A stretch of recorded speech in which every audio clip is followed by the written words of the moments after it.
ನಮಃ. ಹರಿ ಓಂ. ಪ್ರಾಣಾದೇರೀಶಿತಾರಂ ಪರಮಸುಖನಿಧಿಂ ಸರ್ವದೋಷವ್ಯಪೇತಂ ಸರ್ವಾಂತಸ್ಥಂ ಸುಪೂರ್ಣಂ ಪ್ರಕೃತಿಪತಿಮಜಂ ಸರ್ವಬಾಹ್ಯಂ ಸುನಿತ್ಯಂ ಸರ್ವಜ್ಞಂ ಸರ್ವಶಕ್ತಿಂ ಸುರಮುನಿಮನೋಜಾದ್ಯೈಃ ಸದಾ ಸೇವ್ಯಮಾನಂ ವಿಷ್ಣುಂ ವಂದೇ ಸದಾಘಂ ಸಕಲಜಗದನಾದ್ಯಂತ ಮಾನಂದದಂ ತಂ. ಶ್ರೀ ಗುರುಭ್ಯೋ ನಮಃ. ಇದು ಉಶಸ್ತ ಬ್ರಾಹ್ಮಣದ ಕೊನೆ ಮಂತ್ರ.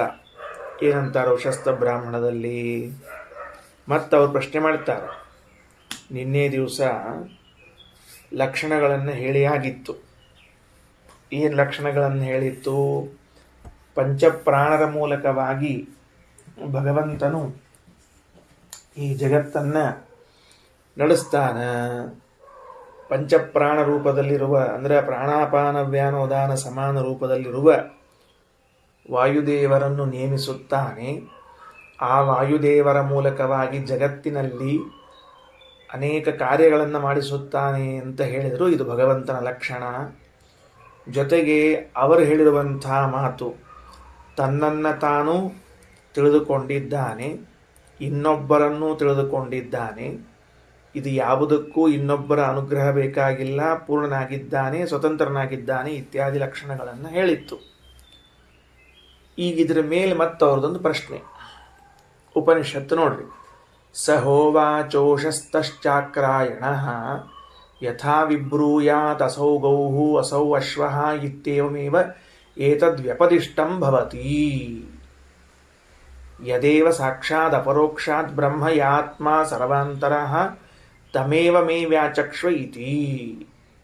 ಪದಚ್ಛೇದ ಮಾಡಬೇಕು. ಹೆಂಗೆ ಪದಚ್ಛೇದ ಮಾಡ್ಬೇಕು? ಅದನ್ನು ಸ ಆದಮೇಲೆ ಅದನ್ನು ಸಹ ಅಂತ ಬಿಡಿಸ್ಕೊಳ್ಳೋದು. ಸಹ ಹ ಉವಾಚ ಉಶಸ್ತಃ ಚಾಕ್ರಾಯಣಃ ಯಥಾ ವಿಬ್ರೂಯಾತ್ ಅಸೌ ಗೌಃ ಅಸೌ ಅಶ್ವಃ ಇತಿ ಏವಂ ಏವ ಏತತ್ ವ್ಯಪದಿಷ್ಟಂ ಭವತಿ. ಇಷ್ಟು ಪದಚ್ಛೇದ ಮಾಡಬೇಕದನ್ನು.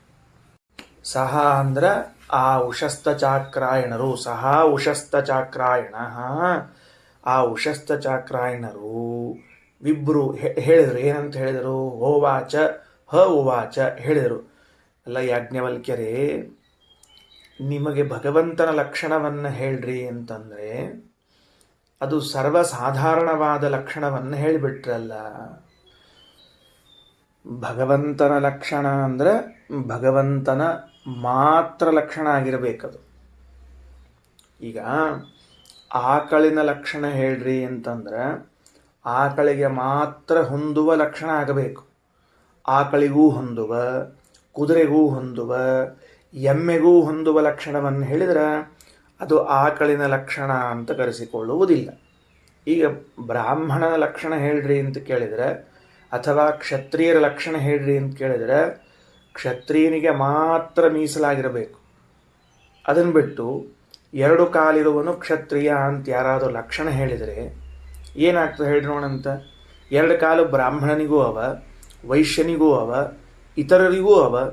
ಅಂದ ಮೇಲೆ ಎಲ್ಲರಿಗೂ ಇರುವಂತಹದ್ದು ಅವನ ಲಕ್ಷಣ ಅಂತ ಕರೆಸಿಕೊಳ್ಳೋದು ಹೇಗೆ? ಹಾಗೆ ನೀವು ವಿಷ್ಣುವಿನ ಲಕ್ಷಣ, ಭಗವಂತನ ಲಕ್ಷಣವನ್ನು ಹೇಳ್ರಿ ಅಂತ ಹೇಳಿದರೆ ಏನು ಹೇಳಿಕತ್ತೀರಿ? ಪ್ರಾಣಾಪಾನಾದಿಗಳ ಮೂಲಕ ಜಗತ್ತನ್ನು ನಿಯಂತ್ರಿಸುತ್ತಾನೆ, ಇದೇ ಭಗವಂತನ ಲಕ್ಷಣ ಅಂತ ಹೇಳ್ತಾ ಇದ್ದೀರಿ.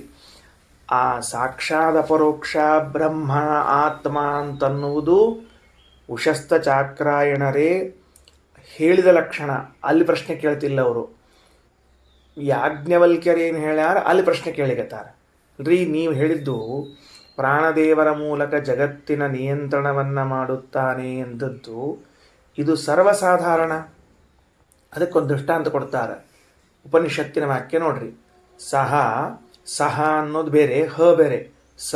ಸಹ ಅಂತ ಅರ್ಥ.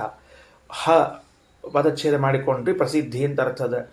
ಉವಾಚ ಹೇಳಿದರು, ಪ್ರಶ್ನೆ ಕೇಳಿದರು. ಉಷಸ್ತಃ ಚಾಕ್ರಾಯಣ ಏನಂತ? ಯಥಾ ವಿಬ್ರೂಯಾತ್, ಯಾವ ರೀತಿಯಾಗಿ ಹೇಳ್ತಾರಲ್ಲ, ಅಸೌ ಗೌಹು ಅಸೌ ಅಶ್ವಃ ಇತ್ಯೇವಮೇವ ಏತತ್, ಇದು ಆಕಳು ಇದು ಕುದುರೆ ಅಂತ ಹೇಳಿದಂತೆ ನಿಮ್ಮ ಉತ್ತರ ಉಂಟು.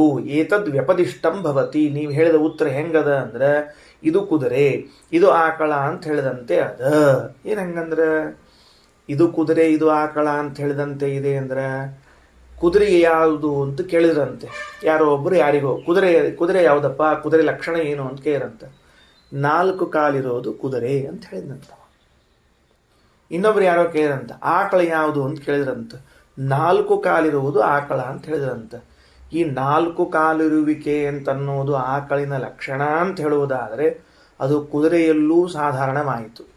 4 ಕಾಲಿರುವುದು ಕುದುರೆಯ ಲಕ್ಷಣ ಅಂತ ಹೇಳಿದರೆ ಅದು ಆಕಳಿಗೂ ಸಾಧಾರಣವಾಯಿತು. ಅಂದ ಮೇಲೆ ಪ್ರಾಣಾಪಾನಾದಿ ನಿಯಾಮಕತ್ವ ಅಂತನ್ನೋದು ಹೆಂಗದ ಅಂದ್ರೆ ಬೇರೆ ಬೇರೆಯವರಲ್ಲೂ ಸಾಧಾರಣವಾಗಿದೆ ಇದು. ಯಾಕೆ? ರುದ್ರದೇವರು ಕೂಡ ಪ್ರಾಣಾಪಾನಾದಿಗಳಿಂದ ಜಗತ್ತನ್ನು ನಿಯಂತ್ರಣ ಮಾಡ್ತಾರೆ. ಬ್ರಹ್ಮದೇವರು ಜಗತ್ತಿನ ನಿಯಂತ್ರಣವನ್ನು ಮಾಡ್ತಾರೆ. ಸೂರ್ಯ, ಗಣಪತಿ, ಸ್ಕಂದ ಈ ದೇವತೆಗಳು ಕೂಡ ನೀವು ಏನು ಭಗವಂತನ ಲಕ್ಷಣವನ್ನು ಹೇಳಿದ್ದೀರಿ ಆ ಲಕ್ಷಣ ಉಳ್ಳವರಾಗಿದ್ದಾರೆ ಎಂಬುದಾಗಿ ಆಯಾ ದೇವತೆಗಳ ಉತ್ತಮತ್ವವನ್ನು ವಾದಿಸುವರು ಹೇಳುತ್ತಾರೆ. ನಾನು ಬ್ರಹ್ಮದೇವರನ್ನ ಉತ್ತಮ ಅಂತ ಕರೆಯೋ ಪಕ್ಷದವನಿದ್ದೀನಿ ಅಂತ ಇಟ್ಕೊಳ್ರಿ. ನಾನಂತೀನಿ ಇದೇನು ಭಗವಂತನ ಲಕ್ಷಣ, ವಿಷ್ಣುವಿನ ಲಕ್ಷಣ ಏನಿದು, ಬ್ರಹ್ಮನಲ್ಲೂ ಉಂಟಿದು. ಯಾರೋ ಒಬ್ಬರು ಶಿವನ ಸರ್ವೋತ್ತಮವಾದಿಗಳಿದ್ದಾರೆ ಅಂತ ಇಟ್ಕೊಳ್ರಿ, ಅವರು ಇದನ್ನು ಒಪ್ತಾರೆ. ಏನದ ಮತ್ತೆ ಚಾನ್ಸೇ ಇಲ್ಲ. ಅಂದಮೇಲೆ ಅಸಾಧಾರಣವಾದ ಲಕ್ಷಣ ಆಗಬೇಕು ನೀವು ಹೇಳಿದ್ದು. ಶಿವನೂ ಕೂಡ ಪ್ರಾಣಾಪಾನಾದಿ ನಿಯಾಮಕ ಅಂತ ಹೇಳಿಬಿಟ್ರೆ ಆಗ ವಿಷ್ಣು ಪ್ರಾಣಾಪಾನಾದಿಗಳ ನಿಯಾಮಕ ಜಗನ್ನಿಯಾಮಕ ಅಂತ ಅನ್ನುವ ಲಕ್ಷಣಕ್ಕೆ ಅತಿವ್ಯಾಪ್ತಿ ಎಂಬ ದೋಷ ಬರ್ತದ. ಲಕ್ಷಣವನ್ನು ಹೇಳಿದಾಗ ಆ ಲಕ್ಷಣ ಅತಿವ್ಯಾಪ್ತಿ ಅವ್ಯಾಪ್ತಿ ಅಸಂಭವದಿಂದ ಶೂನ್ಯವಾಗಿರಬೇಕು. ಒಂದು ಲಕ್ಷಣ ಮಾಡಿದರೆ ಅಂತ ಇಟ್ಕೊಳ್ರಿ, ಆ ಲಕ್ಷಣವು ಅತಿವ್ಯಾಪ್ತಿ ಉಳ್ಳದ್ದಾಗಿರಬಾರದು, ಅವ್ಯಾಪ್ತಿ ಉಳ್ಳದ್ದಾಗಿರಬಾರದು, ಅಸಂಭವ ಉಳ್ಳದ್ದಾಗಿರಬಾರದು. ಲಕ್ಷಣಕ್ಕೆ ಅತಿವ್ಯಾಪ್ತಿ ಅವ್ಯಾಪ್ತಿ ಅಸಂಭವ ಎಂಬುವ 3 ದೋಷಗಳೇನಿವೆಯೋ ಇವು ಬಂದಾಗ ಅದು ಅಸಮರ್ಪಕ ಲಕ್ಷಣ, ಸಮರ್ಪಕವಾದ ಲಕ್ಷಣ ಅಂತ ಕರೆಯುವುದಿಲ್ಲ. ಉದಾಹರಣೆಗೆ ಒಂದು ದೃಷ್ಟಾಂತ ಹೇಳ್ತೀನಿ ನಿಮಗೆ. ಏನು ಅಂದ್ರೆ ಆಕಳಿನ ಲಕ್ಷಣ ಏನು ಅಂತ ನಾನು ನಿಮ್ಮನ್ನ ಕೇಳಿದೆ ಅಂತ ಇಟ್ಕೊಳ್ರಿ. ನೀವು ಮಾರ್ಕೆಟಿನಲ್ಲಿ ಅಥವಾ ದಾರಿಯಲ್ಲಿ ಕೆಂಪು ಬಣ್ಣದ ಆಕಳನ್ನು ನೋಡಿದ್ದೀರಿ. ಕೆಂಪು ಬಣ್ಣದ ಬಂದಿತ್ತು, ತಾಮ್ರ ಬಣ್ಣದ ಬಂದಿತ್ತು. ಅಂಥ ಆಕಳನ್ನು ನೋಡಿದವರು ತಕ್ಷಣಕ್ಕೆ ನೀವು ಹೇಳ್ತೀರಿ ಆಕಳು ಅಂದರೆ ಕೆಂಪು ಬಣ್ಣದ್ದು ಅಂತ ಹೇಳಿಬಿಟ್ರಿ. ಈ ಲಕ್ಷಣ ಇದು ಸಮರ್ಪಕವ, ದೋಷರಹಿತವಾದದ್ದ ಅಂದ್ರೆ ಅಲ್ಲ. ಯಾಕಂದ್ರೆ ಎಲ್ಲ ಆಕಳು ಕೆಂಪು ಬಣ್ಣದ್ದಾಗಿರುವುದಿಲ್ಲ. ಕೆಲವು ಬಿಳಿ ಬಣ್ಣದ್ದಿರ್ತಾವ, ಕೆಲವು ಕರಿ ಬಣ್ಣದ್ದಿರ್ತಾವ, ಕೆಲವು ಹಂಡ ಬಣ್ಣ ಅಂದ್ರೆ ಬಿಳಿ ಕರಿ ಕೂಡಿದ್ದಿರ್ತಾವ. ಹೀಗೆಲ್ಲ ಇದ್ದುದರಿಂದ ಕೆಂಪು ಬಣ್ಣದ ಆಕಳು ಅನ್ನೋದು ಆಕಳುಗಳಲ್ಲೇನೇ ಒಂದು ಭಾಗದಲ್ಲಿ ಬರದೇ ಇದ್ದದ್ರಿಂದ ಲಕ್ಷಣಕ್ಕೆ ಅವ್ಯಾಪ್ತಿ ಅಂತ ಕರೀತಾರೆ. ಅತಿವ್ಯಾಪ್ತಿ ಅಲ್ಲದು, ಅವ್ಯಾಪ್ತಿ ಅಂತ ಕರೀತಾರೆ. ಲಕ್ಷಣವು ಯಾವುದರ ಲಕ್ಷಣವನ್ನು ಹೇಳಿರ್ತೀವೋ ಅದರಲ್ಲಿ ಸಂಪೂರ್ಣವಾಗಿ ಬರದೇ ಇದ್ದರೆ ಅದನ್ನ ಅವ್ಯಾಪ್ತಿ ಅಂತಾರ. ಲಕ್ಷಣವು ಏಕದೇಶದಲ್ಲಿ ಬರದೇ ಹೋದರೆ ಅದನ್ನು ಅವ್ಯಾಪ್ತಿ ಎನ್ನಬೇಕು. ಕೋಡುಗಳು ಉಳ್ಳದ್ದು ಆಕಳು ಅಂತ ಲಕ್ಷಣ ಮಾಡಿದೆ. ಹೆಂಗೆ ಲಕ್ಷಣ ಸಂಸ್ಕೃತ ಹೆಂಗೆ ಹೇಳೋದು? ಶೃಂಗಿತ್ವಂ ಗೋಹೋ ಲಕ್ಷಣಂ ಅಂತ ಹೇಳಿದೆ ನಾನು. ಏನು ಹೇಳಿದೆ? ಶೃಂಗಿತ್ವಂ ಗೋಹೋ ಲಕ್ಷಣಂ ಬರ್ಕೋಬೇಕು. ಶೃಂಗಿತ್ವಂ ಗೋಹೋ ಲಕ್ಷಣಂ ಅಂತ ಹೇಳಿದರೆ ಕೋಡುಗಳಿರುವುದು ಆಕಳು ಅಂತ ಹೇಳಿಬಿಟ್ರೆ ಕೋಡು ಅನ್ನೋದು ಆಕಳಿನಲ್ಲಿ ಎಲ್ಲ ಕಡೆ ಇದ್ದು ಆಕಳಲ್ಲದೆ ಇರುವ ಎಮ್ಮೆಯಲ್ಲೂ ಅದ ಕೋಡು ಅನ್ನೋದು. ಎಮ್ಮೆಯಲ್ಲದೆ ಜಿಂಕೆಗಳಲ್ಲೂ ಕೋಡದ. ಜಿಂಕೆಗಳಲ್ಲಿ ಸಾಲದ್ದಕ್ಕೆ ಆ ಘೇಂಡಾಮೃಗಕ್ಕೂ ಕೋಡದ. ಅಂದಮೇಲೆ ಘೇಂಡಾಮೃಗ, ಜಿಂಕೆ, ಎಮ್ಮಿ ಇವುಗಳಲ್ಲೂ ಬಂತು. ಆದ್ದರಿಂದ ಇದಕ್ಕೆ ಅತಿವ್ಯಾಪ್ತಿ ಅಂತ ಕರೀತಾರೆ. ಅಂದ್ರೆ ಯಾವುದರ ಲಕ್ಷಣ ಹೇಳಿರ್ತೀವಿ ಅದನ್ನ ಮೀರಿ ಬೇರೆ ಕಡೆಗೆ ಬಂದರೆ ಅದು ಅತಿವ್ಯಾಪ್ತಿ ಎಂದು ಕರೆಸಿಕೊಳ್ಳುತ್ತದೆ. ಇದ್ದಾದ ಅಸಂಭವ ಏನು ಅಂದ್ರೆ ಲಕ್ಷಣ ಹೇಳಿದ್ರೆ ಎಲ್ಲೋ ಕೆಲವು ಕಡೆಗೆ ಬರದೇ ಇರುವುದು, ಇಲ್ಲೂ ಬಂದು ಅಲ್ಲೂ ಬರುವುದು ಅಲ್ಲ, ಅಲ್ಲೇ ಬರದೇ ಇರುವುದು ಮೊದಲನೇದು, ಅಲ್ಲೇ ಬರುವುದೇ ಇರುವುದು. ಮನುಷ್ಯರು ಹೇಗೆ ನಡೆಯುತ್ತಾರೆ ಅಂದರೆ ಒಂಟಿಗಾಲಲ್ಲಿ ನಡೆಯುತ್ತಾರೆ ಅಂತ ಲಕ್ಷಣ ಹೇಳ್ಬಿಟ್ಟವ. ಬರ್ತದೇನು ಮನುಷ್ಯರಲ್ಲಿ? ಅಸಂಭವ್, ಬರುವುದಿಲ್ಲ. ಇದೆ ಲಕ್ಷಣವು ಹೇಳಿದ್ದರಲ್ಲಿಯೇ ಬರದೇ ಇದ್ದರೆ ಅದಕ್ಕೆ ಅಸಂಭವ ಎನ್ನುತ್ತಾರೆ. ಬರೆದಿಟ್ಕೊಳ್ರಿ. ಲಕ್ಷಣವು ಹೇಳಿದ ಸ್ಥಳದಲ್ಲೇ ಬರದೇ ಇದ್ದರೆ ಅದು ಅಸಂಭವ ಅಂತ ಕರೀತದ. ಅದಕ್ಕೆ ಅಸಂಭವ ದೋಷ ಅಂತ ಕರೀತಾರೆ. ಅವ್ಯಾಪ್ತಿ ಅಂದ್ರೆ ಲಕ್ಷ್ಯದ ಏಕದೇಶದಲ್ಲೇ ಬರದೇ ಇರುವುದು. ಅತಿವ್ಯಾಪ್ತಿ ಅಂದ್ರೆ ಲಕ್ಷ್ಯವನ್ನು ಅತಿಕ್ರಮಿಸಿ ಬೇರೆ ಕಡೆಗೆ ಬರುವುದು. ಅಸಂಭವ ಅಂದ್ರೆ ಎಲ್ಲಿ ಹೇಳಿದ ಅಲ್ಲೇ ಬರದೇ ಇರುವುದು. ಸರಿ, ಈಗ ಪ್ರಾಣಾಪಾನಾದಿಗಳ ನಿಯಾಮಕತ್ವವೂ ಭಗವಂತನ ಲಕ್ಷಣ ಅಂತ ಹೇಳಿದರೆ ಈ ಲಕ್ಷಣವು ಬೇರೆ ಬೇರೆ ವಾದಿಗಳು ಇದು ರುದ್ರದೇವರಲ್ಲೂ ಉಂಟು, ಬ್ರಹ್ಮದೇವರಲ್ಲೂ ಉಂಟು ಅಂತ ಹೇಳಿದ್ದರಿಂದ ಇದು ಪ್ರಯೋಜನ ಬೀಳಲಿಲ್ಲ. ನೀವು ಹೇಳಿದ ಲಕ್ಷಣ ಇದು ಸಮರ್ಪಕ ಲಕ್ಷಣವಾಗಲಿಲ್ಲ. ಯಾಕ? ವಿಷ್ಣುವಿನಲ್ಲಿ ಮಾತ್ರ ಬರಬೇಕಾಗಿತ್ತು, ವಿಷ್ಣುವಿನಲ್ಲಿ ಮಾತ್ರ ಬರದೆ ಇತರರಲ್ಲೂ ಬಂದದ್ದರಿಂದ ಅದು ಅಸಮರ್ಪಕ ಲಕ್ಷಣ. ತಗೊಳ್ರಿ. ಸಹ ಉವಾಚ ಉಷಸ್ತಃ ಚಾಕ್ರಾಯಣಃ ಯಥಾ ವಿಬ್ರೂಯಾತ್ ಅಸೌ ಗೌಃ ಅಸೌ ಅಶ್ವಃ ಇತ್ಯೇವಂ ಏವ ಏತತ್ ವ್ಯಪದಿಷ್ಟಂ ಭವತಿ. ವ್ಯಪದಿಷ್ಟಂ ಭವತಿ ಅಂದರೆ ಹೇಳಿದಂತೆ ಆಗುತ್ತದೆ. ಯದೇವ ಸಾಕ್ಷಾತ್ ಅಪರೋಕ್ಷಾತ್ ಬ್ರಹ್ಮ ಯಾ ಆತ್ಮ ಸರ್ವಾಂತರಃ ತಮೇವ ಮೇ ವ್ಯಾಚಕ್ಷ್ವ. ನಾನೇನು ನಿಮಗೆ ಕೇಳಿದ್ದೆ? ಸಾಕ್ಷಾತ್ ಅಪರೋಕ್ಷ ಆತ್ ಅಂದರೆ ಯಾರ ಅನುಗ್ರಹವಿಲ್ಲದೇನೆ ತನ್ನನ್ನು ಜಗತ್ತನ್ನು ತಿಳಿದುಕೊಳ್ಳುತ್ತಾನೋ, ಗುಣಪೂರ್ಣನಾಗಿದ್ದಾನೋ, ಸರ್ವಸ್ವಾಮಿಯಾಗಿ ಸರ್ವ ನಿಯಾಮಕನಾಗಿ ಸರ್ವ ಸಾಮರ್ಥ್ಯವುಳ್ಳವನಾಗಿದ್ದಾನೋ ಅವನ ಬಗ್ಗೆ ನನಗೆ ಹೇಳ್ರಿ. ಕೇವಲ ಅವನಲ್ಲಿ ಬರುವ ಲಕ್ಷಣ ಹೇಳ್ರಿ, ಮಂದಿಗೆಲ್ಲ ಬರುವ ಲಕ್ಷಣವನ್ನು ಹೇಳಬಾರದು ಅಂದಾಗ ಏಷತೆ ಆತ್ಮ ಸರ್ವಾಂತರಃ, ಅವನ ತಗೋ, ಅವನೇ ನಿನ್ನ ಸ್ವಾಮಿ, ಎಲ್ಲ ಸಾಮರ್ಥ್ಯವುಳ್ಳವನು ಅಂದಾಗ ಕಥಮೋ ಯಾಜ್ಞವಲ್ಕ್ಯ ಸರ್ವಾಂತರಃ, ಯಾರ್ರೀ ಯಾಜ್ಞವಲ್ಕ್ಯರೇ? ಸರ್ವಶಕ್ತಿಮಾನಾದವನು ಅಂತ ಮತ್ತೆ ಪ್ರಶ್ನೆ ಕೇಳ್ತಾರ. ಆಗ ಉತ್ತರ ಕೊಡ್ತಾರ. ಏನು ಉತ್ತರ ಕೊಡ್ತಾರ? ನ ದೃಷ್ಟೇಹೇ ದ್ರಷ್ಟಾರಂ ಪಶ್ಯೇಹೇ. ಇಡೀ ಜಗತ್ತನ್ನ ಅವನು ನೋಡುತ್ತಾನೆ, ಇಡೀ ಜಗತ್ತನ್ನು ಅವನು ನೋಡ್ತಾನ, ಆದ್ರೆ ಅವನನ್ನು ನೀನು ನಿನ್ನ ಕಣ್ಣಿನಿಂದ ನೋಡಲಾರಿ. ಇಂದ್ರಿಯ ಅಗೋಚರತ್ವ ರೂಪವಾದ ಲಕ್ಷಣವನ್ನು ಹೇಳ್ತಿದ್ದಾರೆ. ಬರ್ಕೊಂಡಿಟ್ಕೊಳ್ರಿ. ಈಗ ಯಾಜ್ಞವಲ್ಕ್ಯರು ಹೇಳಿದ ಲಕ್ಷಣ ಯಾವುದು? ಇಂದ್ರಿಯ ಅಗೋಚರತ್ವ. ಇಂದ್ರಿಯ ಅಗೋಚರತ್ವ. ಹಂಗಾರೆ ಈ ಲಕ್ಷಣ ಬೇರೆ ವಾದಿಗಳು ತಮ್ಮ ತಮ್ಮ ದೇವರಿಗೆ ಹೇಳೋದಿಲ್ವೇನು ಅಂತ ಪ್ರಶ್ನೆ ಬಂದ್ರೆ ಅವಶ್ಯ ಬರ್ತದೆ. ಇದಕ್ಕೆ ಉತ್ತರವನ್ನು ಮುಂದೆ ಕೊಡ್ತಾರೆ. ಭಾಷ್ಯದಲ್ಲಿ ಓದಬೇಕು. ಇದಕ್ಕೆಲ್ಲ ಉತ್ತರವನ್ನು ಭಾಷ್ಯದಲ್ಲಿ ಓದಬೇಕು. ಯಾವುದೇ ಲಕ್ಷಣ ಹೇಳಿದರೂ ಆ ಲಕ್ಷಣವು ಇನ್ನೊಬ್ಬರಲ್ಲಿ ಇನ್ನೊಬ್ಬ ವಾದಿಗಳು ಹೇಳಿಬಿಡುತ್ತಾರೆ. ಉದಾಹರಣೆಗೆ ಗಣಪತಿಯೇ ಸರ್ವೋತ್ತಮ ಅಂತ ಹೇಳುವ ವಾದಿಗಳಿದ್ದಾರಲ್ಲ, ನೀವೇನೀ ಭಗವಂತನ ಲಕ್ಷಣವನ್ನು ಹೇಳುತ್ತಿದ್ದೀರಿ, ಈ ಲಕ್ಷಣವನ್ನು ಗಣಪತಿಯಲ್ಲಿ ಅವ ಅಂತ ಹೇಳ್ತಾರವರು, ಇಲ್ಲ ಅಂತ ಹೆಂಗೆ ಅನ್ನೋದು ಅಂತ ಪ್ರಶ್ನೆ ಬರ್ತದೆ. ಅವಾಗ ಎಲ್ಲ ಲಕ್ಷಣಗಳಿಗೂ ಅತಿವ್ಯಾಪ್ತಿ ಬರಲಿಕ್ಕೆ ಪ್ರಾರಂಭ ಮಾಡಿದಾಗ ಉತ್ತರ ಹೆಂಗೆ ಕೊಡಬೇಕು ಅಂತ ಬೇರೆ ರೀತಿಯಿಂದ ತಿಳಿಸ್ತಾರೆ. ಈಗ ಸದ್ಯಕ್ಕೆ ಮೊದಲು ಇಂದ್ರಿಯ ಅಗೋಚರ ಅನ್ನುವುದೇ ಭಗವಂತನ ಲಕ್ಷಣ. ಸರಿನಾ? ಒಂದು ಲಕ್ಷಣ ಹೇಳಿದ್ವಿ. ಈಗ ನ ದೃಷ್ಟೇಹೇ ದ್ರಷ್ಟಾರಂ ಪಶ್ಯೇಹೇ. ಹೆಂಗೆ ಬಿಡಿಸ್ಬೇಕು ಅದನ್ನು? ದ್ರಷ್ಟಾರಂ ಸಂಪೂರ್ಣವಾದ ಜಗತ್ತನ್ನು ನೋಡುವ ಪರಮಾತ್ಮನನ್ನು, ದೃಷ್ಟೇಹೇ ಕಣ್ಣಿನಿಂದ, ನ ಪಶ್ಯೇಹೇ ನೋಡುವುದಿಲ್ಲ. ಇಲ್ಲಿ ದೃಷ್ಟೇಹೇ ಎಂಬ ಶಬ್ದಕ್ಕೆ ಕಣ್ಣಿನಿಂದ ಅಂತ ಅರ್ಥ. ದ್ರಷ್ಟಾರಮ್ಮದ ದ್ರಷ್ಟಾರಂ ಅಂದ್ರೆ ನೋಡುವನು ಅಂತ ಅರ್ಥ. ಏನು ನೋಡ್ತಾನ? ನಮ್ಮನ್ನೆಲ್ಲ ಅವ ನೋಡ್ತಾನೆ.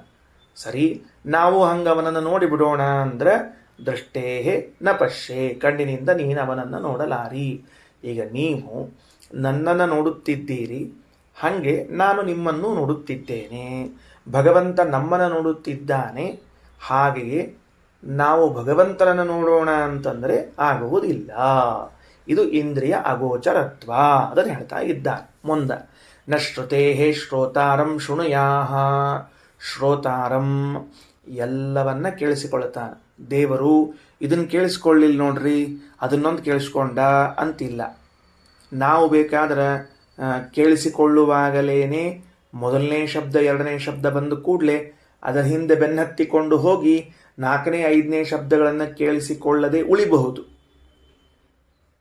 ತಿರುಪತಿ ಅಂತ ಹೇಳಿದ ಕೂಡಲೇ ಅಲ್ಲೆಲ್ಲೋ ಲಕ್ಷ್ಯ ಹೋಗ್ಬಿಟ್ಟಿರ್ತದೆ, ಮುಂದಿನ ಹೇಳ್ತಿರ್ತೀವಿ, ಆ 2-3 ಶಬ್ದಗಳು ಮಿಸ್ ಆಗಿರ್ತವೆ. ಯಾಕಂದ್ರೆ ಲಕ್ಷ್ಯ ಕಟ್ಟಿರ್ತದೆ. ಆದರೆ ಭಗವಂತ ಕೇಳಿಸಿಕೊಳ್ಳುತ್ತಾನೆ ಅಂದರೆ ಎಲ್ಲವನ್ನೂ ಕೇಳಿಸಿಕೊಳ್ಳುತ್ತಾನೆ, ಒಂದೂ ಪದವನ್ನು ಬಿಡದೆ ಕೇಳಿಸಿಕೊಳ್ಳುತ್ತಾನೆ. ಗುಡ್ ಲಿಸ್ನರ್ ಅಂತ ಕರಿತಿರ್ತಾರಲ್ಲ, ಅವನ ದೇವರು ಗುಡ್ ಲಿಸ್ನರ್, ಫಸ್ಟ್ ಕ್ಲಾಸ್ ಕೇಳಿಸಿಕೊಳ್ತಾನೆ. ನೀವು ಏನು ಹೇಳಿದರೂ ಕಿವಿ ಕೊಟ್ಟು ಕೇಳಿಸಿಕೊಳ್ತಾನೆ. ಆದರೆ ಅವನನ್ನು ನೀನು ಕಿವಿಯಿಂದ ಕೇಳಬಲ್ಲೆಯಾ ಅಂದ್ರೆ ಇಲ್ಲ, ಅವನನ್ನು ನೀನು ಕಿವಿಯಿಂದ ಕೇಳಲಾರಿ. ಪೂರ್ಣ ಮುಂದೆ ಭಾಷ್ಯದಲ್ಲಿ ಇದಕ್ಕೆಲ್ಲ ಸ್ವಲ್ಪ ಕರೆಕ್ಷನ್ಸ್ ಅವ, ಅವನು ಮಾಡ್ಕೊಂಡು ಹೋಗ್ತಾರೆ. ಇನ್ನು ಮುಂದೆ ನ ಮತೇಹೇ ಮಂತಾರಂ ಮನ್ಮೀತಾಹ, ಮತೇಹೇ ಮಂತಾರಂ ಮನ್ಮೀತಾಹ. ಮಂತಾರಂ ತನ್ನ ಬುದ್ಧಿಬಲದಿಂದಲೇ ಎಲ್ಲವನ್ನ ತಿಳಿಯುವ ಪರಮಾತ್ಮನನ್ನು ನೀನು ನಿನ್ನ ಬುದ್ಧಿಬಲದಿಂದ ತಿಳಿಯಲಾರಿ. ಅವ ತನ್ನ ಬುದ್ಧಿಬಲದಿಂದ ಎಲ್ಲ ತಿಳ್ಕೋತಾನೆ, ನೀನು ಅವನನ್ನು ತಿಳಿಯಲಾರಿ. ನ ವಿಜ್ಞಾತೇಹಿ ವಿಜ್ಞಾತಾರಂ, ಅವನು ಮೊದಲನೇದ್ದು ಮನಸ್ಸು, ಎರಡನೇದು ಬುದ್ಧಿ. ಮೊದಲನೇದು ಮನಸ್ಸು, ಎರಡನೇದು ಬುದ್ಧಿ. ಮತೇಹೆ ಮಂತಾರಂ ಮನ್ಮೀತಾಹ ಅನ್ನೋ ಶಬ್ದಕ್ಕೆ ಅವನು ಮನಸ್ಸಿನಿಂದ ಎಲ್ಲವನ್ನ ತಿಳಿತಾನ, ನೀನವನನ್ನ ಮನಸ್ಸಿನಿಂದ ತಿಳಿಯುವುದಿಲ್ಲ. ಅವನು ಬುದ್ಧಿಯಿಂದ ಎಲ್ಲವನ್ನ ತಿಳಿತಾನೆ, ನೀನವನನ್ನು ತಿಳಿಯಲಿಕ್ಕೆ ಸಾಧ್ಯ ಇಲ್ಲ. ಮತಿ ಅನ್ನುವ ಶಬ್ದಕ್ಕೆ ಮನಸ್ಸು ಅಂತ ಬರ್ಕೊಳ್ರಿ, ವಿಜ್ಞಾತ ಅನ್ನೋ ಶಬ್ದಕ್ಕೆ ಬುದ್ಧಿ ಅಂತ ಬರ್ಕೊಳ್ರಿ, ಅಷ್ಟೇ, ಬೇರೆ ಏನಿಲ್ಲ. ಭಗವಂತನು ಎಲ್ಲವನ್ನ ಕಣ್ಣಿನಿಂದ ನೋಡುತ್ತಾನೆ, ಅವನನ್ನು ನೀನು ಕಣ್ಣಿನಿಂದ ನೋಡಲಾರಿ. ಭಗವಂತನು ಎಲ್ಲವನ್ನ ಕೇಳಿಸಿಕೊಳ್ಳುತ್ತಾನೆ, ಅವನನ್ನು ನೀನು ಕಿವಿಯಿಂದ ಕೇಳಿಸಿಕೊಳ್ಳಲಾರಿ. ಭಗವಂತನು ಎಲ್ಲವನ್ನ ಮನಸ್ಸಿನಿಂದ ತಿಳಿಯುತ್ತಾನೆ, ನೀನವನನ್ನ ಮನಸ್ಸಿನಿಂದ ತಿಳಿಯಲಾರಿ. ಭಗವಂತನು ಎಲ್ಲವನ್ನ ಬುದ್ಧಿಯಿಂದ ತಿಳಿಯುತ್ತಾನೆ, ನೀನವನನ್ನ ಬುದ್ಧಿಯಿಂದ ತಿಳಿಯಲಾರಿ. ತಾತ್ಪರ್ಯ ಇಲ್ಲದ ನಮಗ ಇಂದ್ರಿಯ ಅಗೋಚರ, ಅವ ಇಂದ್ರಿಯಗಳಿಗೆ ನಿಲುಕುವುದಿಲ್ಲ, ಇಷ್ಟು ತಾತ್ಪರ್ಯದ. ಪಂಚಜ್ಞಾನೇಂದ್ರಿಯಗಳು, ಜ್ಞಾನೇಂದ್ರಿಯಗಳು, ಪಂಚಜ್ಞಾನೇಂದ್ರಿಯಗಳು ಅಂದ್ರೆ ಕಣ್ಣು, ಕಿವಿ, ಬಾಯಿ, ಮೂಗು, ನಾಲಿಗೆ, ತ್ವಗೀಂದ್ರಿಯ, ಜೊತೆಗೆ ಒಳಗಿರುವ ಮನಸ್ಸು, ಅದು 6ನೇದ್ದು. ಹೊರಗಿರುವ ಪಂಚಜ್ಞಾನೇಂದ್ರಿಯವು, ಒಳಗಿರುವ ಮನಸ್ಸು, ಇವುಗಳಿಂದ ನೀನು ಅವನನ್ನ ತಿಳಿಯಲಾರಿ. ಇಂದ್ರಿಯ ಅಗೋಚರತ್ವವೇ ಅವನ ಲಕ್ಷಣ. ಏಷತೆ ಆತ್ಮ ಸರ್ವಾಂತರಃ, ಇವನೇ ನೋಡು ಸರ್ವ ಸಾಮರ್ಥ್ಯ ಉಳ್ಳಂತಹ ಪರಮಾತ್ಮ ಇವನೇ ಅಂತ ಲಕ್ಷಣವನ್ನು ಹೇಳಿದ್ದಾರೆ. ಮುಗೀತಾ ಅಂತ ಕೇಳಿದರೆ ಕೊನೆಯದು ಅಥೋ ಅನ್ಯದಾರ್ಥಂ, ಇದು ಕೊನೆ ನಾಮ ಮತ್ತು ಕೊನೆ ಲಕ್ಷಣ. ಏನಂತ? ಅತಃ ಅನ್ಯದಾರ್ಥಂ, ಈ ಭಗವಂತನಿಂದ ಭಿನ್ನರಾದವರು ಉಳಿದವರೆಲ್ಲರೂ ಕೂಡ ಆರ್ತಂ ದುಃಖಕ್ಕೆ ಒಳಗಾದವರು. ಬರ್ಕೊಂಡಿಟ್ಕೊಳ್ರಿ. ಅಥೋ ಅನ್ಯದಾರ್ಥಂ ಅಂದ್ರೆ ದೇವರೊಬ್ಬನೇ ದುಃಖರಹಿತನು, ಉಳಿದವರೆಲ್ಲರೂ ಕೂಡ ದುಃಖಿಗಳು. ತಥೋಹ ಉಶಸ್ತಶ್ಚಾಕ್ರಾಯಣ ಉಪರರಾಮ, ಇಷ್ಟು ಕೇಳಿಸಿಕೊಂಡು ಉಶಸ್ತ ಚಾಕ್ರಾಯಣನು ಸಮಾಧಾನಗೊಂಡ, ನನ್ನ ಪ್ರಶ್ನೆಗೆ ಉತ್ತರ ಬಂದವು ಎಂದು ಸಮಾಧಾನಗೊಂಡ. ಇಲ್ಲಿಗೆ ಉಶಸ್ತ ಬ್ರಾಹ್ಮಣ ಮುಗೀತು. ರಾಘವೇಂದ್ರ ಸ್ವಾಮಿಗಳವರು ಖಂಡಾರ್ಥದಲ್ಲಿ ಈ ಇಡೀ ಇಷ್ಟ ಭಾಗಕ್ಕೆ ಮಥಿತಾರ್ಥ ಏನು ಹೇಳಿದಂತಾಯಿತು ಅಂದರೆ, ಆ ಉಶಸ್ತ ಚಾಕ್ರಾಯಣರು ಭಗವಂತನ ಅಸಾಧಾರಣವಾದ ಲಕ್ಷಣ, ಅಸಾಧಾರಣವಾದ ನಾಮ, ಇದನ್ನ ಹೇಳ್ರಿ ಅಂತ ಪ್ರಶ್ನಿಸಿದ್ದಾರೆ ಎಂದು ಪ್ರಶ್ನೆಯಲ್ಲಿ ಇಟ್ಕೋಬೇಕಂತ ನಾವು. ಪ್ರಶ್ನೆ ಏನು ಮಾಡ್ಕೋಬೇಕು? ಭಗವಂತನಿಗೆ ಮಾತ್ರ ಇರಬೇಕು ಆ ಹೆಸರು, ಉಳಿದವರ ಜಗತ್ತಿನಲ್ಲಿ ಯಾರಿಗೂ ಇರ್ಲಿಕ್ಕಿಲ್ಲ ಆ ಹೆಸರು, ಅಂಥದ್ದು ಹೇಳ್ರಿ. ಆಮೇಲೆ ಲಕ್ಷಣ ಅವನಲ್ಲಿ ಮಾತ್ರ ಬರಬೇಕು, ಅಂತಹ ಲಕ್ಷಣವನ್ನು ಹೇಳ್ರಿ ಅಂತ ಮೊದಲು ಪ್ರಶ್ನಿಸಿದ್ದಾರೆ. ಉತ್ತರ ಏನು ಕೊಟ್ಟರು ರಾಘವೇಂದ್ರ ಸ್ವಾಮಿಗಳವರು? ಚಕ್ಷುರಾದ್ಯಗೋಚರತ್ವಂ, ಇಂದ್ರಿಯ ಅಗೋಚರನಾಗಿದ್ದಾನೆ ಅಂತನ್ನುವುದು ಒಂದು ಲಕ್ಷಣ, ಇದು ಎಲ್ಲರಲ್ಲೂ ಬರುವುದಿಲ್ಲ. ಎರಡನೇ ಲಕ್ಷಣ ಯಾವುದು? ಚೇತನನಾಗಿದ್ದು ದುಃಖರಹಿತನಾಗಿದ್ದಾನೆ ಪರಮಾತ್ಮ. ಯಾಕ? ಜಗತ್ತಿನಲ್ಲಿ ಬ್ರಹ್ಮರುದ್ರಾದಿ ದೇವತೆಗಳೆಲ್ಲ ಚೇತನರಾಗಿದ್ದು ದುಃಖವುಳ್ಳವರಾಗಿದ್ದಾರೆ. ಭಗವಂತ ಚೇತನನಾಗಿದ್ದರೂ ದುಃಖರಹಿತನಾಗಿದ್ದಾನೆ, ಇದು ಎರಡನೇ ಲಕ್ಷಣ. ಆಗಲೇ ದುಃಖರಹಿತ ಅಂತ ಇಷ್ಟ ಇಟ್ಕೊಂಡಿದ್ವಿ, ಚೇತನನಾಗಿದ್ದರು ಅನ್ನೋದನ್ನು ಸೇರಿಸ್ಕೋಬೇಕು. ಯಾಕೆ ಸೇರಿಸ್ಕೋಬೇಕು ಅಂದರೆ ದುಃಖರಹಿತನಾಗಿದ್ದಾನೆ ಭಗವಂತ, ಉಳಿದವರು ದುಃಖರಹಿತನಾಗಿಲ್ಲ ಅಂದರೆ ಕಲ್ಲಿಗೆ, ಮಣ್ಣಿಗೆ, ಗೋಡೆಗೆ, ಕಾಂಪೌಂಡಿಗೆ, ಕುರ್ಚಿಗೆ ದುಃಖ ಇಲ್ಲ. ನನ್ನ ಮೇಲೆ ಇದೇ ಆಚಾರ್ಯರು ಕೂಡಬೇಕಾಗಿತ್ತು, ಈ ಆಚಾರ ಬಿಟ್ಟು ಬೇರೆ ಆಚಾರ ಕೂತ್ಕೊಂಡ್ರು ಅಂತ ಕುರ್ಚಿ ಎಂದರ ಆ ಆಚಾರ ಎದ್ದು ಹೋದ್ಮೇಲೆ ಅತುಗೋತು ಕೂತದ್ ನೋಡಿರೇನು? ಅಯ್ಯೋ ಪಾಪ, ಆ ಆಚಾರು ಪರಮ ಪವಿತ್ರರಾದವರು, ಅವರೇ ಕೊಡ್ಬೇಕಾಗಿತ್ತು ನನ್ನ ಮೇಲೆ, ಯಾರ್ಯಾರೋ ಬಂದು ಕೂತ್ಬಿಟ್ರು ಅಂತ ಅದೇನು ದುಃಖಪಟ್ಟಿಲ್ಲ. ಅಂದ ಮೇಲೆ ಯಾರು ಬೇರೆಯವರು ಜಡದಲ್ಲಿ ದುಃಖ ಇಲ್ಲ, ಅದಕ್ಕೆ ಚೇತನನಾಗಿದ್ದು ದುಃಖರಹಿತನಾದವನು ಎಂಬುದು ತಿಳ್ಕೊಳ್ಬೇಕು. ಜೊತೆಗೆ 2 ಲಕ್ಷಣ ಆಯಿತು. 3ನೇದ್ದು ನಾಮ ಯಾವುದು? ಅಥೋ ಅನ್ಯದಾರ್ಥಂ ಅನ್ನುವಲ್ಲಿ ಅತಃ ಅನ್ನುವಾಗ ಅಂದರೆ ಪರಮಾತ್ಮ. ಏನು ಕರೀತಾರ ಪರಮಾತ್ಮನಿಗೆ? ಅಹ. ಅಹ ಅಂತ ದೇವರ ಹೆಸರು.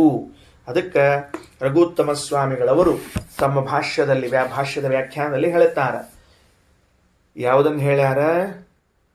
ಐತರೇಯ ಉಪನಿಷತ್ತಿನ ಭಾಷ್ಯದಲ್ಲಿ, ನಿಮ್ಮ ಪುಸ್ತಕ ನೋಡಬೇಡ್ರಿ, ಐತರೇಯ ಉಪನಿಷತ್ತಿನ ಭಾಷ್ಯದಲ್ಲಿ ಶ್ರೀಮದಾಚಾರ್ಯರು ಈ ನಾಮದ ಬಗ್ಗೆ ಏನು ಹೇಳ್ಯಾರಲ್ಲ ಅದನ್ನು ಹೇಳುತ್ತಾರೆ. ಅಕಾರ ನಾಮ ನಾಣ್ಯೋಸ್ತಿ ತಮೃತೇ ಪುರುಷೋತ್ತಮಂ. ಅಕಾರವೆಂಬ ಹೆಸರು ಭಗವಂತನನ್ನು ಹೊರತುಪಡಿಸಿ ಇನ್ಯಾರಿಗೂ ಇಲ್ಲ. ಬ್ರಹ್ಮರುದ್ರಾದಿ ನಾಮಾನಿ ಬ್ರಹ್ಮಾದಿಶ್ವಮುಖ್ಯತಃ.